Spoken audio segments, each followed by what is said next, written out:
বাবার কাছে ভালো সন্তান, যতক্ষণ আপনি দিতে পারবেন ভাই বোনের কাছে সর্বশ্রেষ্ঠ ভাই, যতক্ষণ আপনি দিতে পারবেন সন্তানের কাছে আপনি শ্রেষ্ঠ পিতা, যতক্ষণ আপনি দিতে পারবেন স্ত্রীর কাছে শ্রেষ্ঠ স্বামী। হ্যাঁ, বন্ধু বান্ধব বলছেন আজকে আপনি বের হলে বন্ধুর অভাব হয় না আপনার। কেউ রাস্তায় দাঁড়িয়ে আছে, কেউ ঘাটায় দাঁড়িয়ে আছে, কেউ চায়ের দোকানে অপেক্ষা করছে, আরো অনেক সময় বলে তোর জন্য 2 ঘন্টা অপেক্ষা করেছি, তোর জন্য 3 ঘন্টা অপেক্ষা করেছি, এমন কথাও মুখ দিয়ে বের হয়।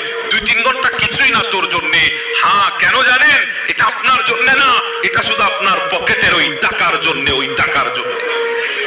আজকে যদি আপনার টাকা না থাকে, দুনিয়া আপনাকে সেকেন্ড লাগবে না ভুলে যেতে, কথা বলেন ঠিক না? দুনিয়ার সময় লাগবে না আপনাকে লাথি দিতে, দুনিয়ার সময় লাগবে না আপনাকে দুনিয়ার চরম সত্যের চেহারা দেখিয়ে দিতে, কথা বলেন ঠিক না? তখন দেখবেন আপন মানুষেরা না চেনার ভান ধরে বসে আছে।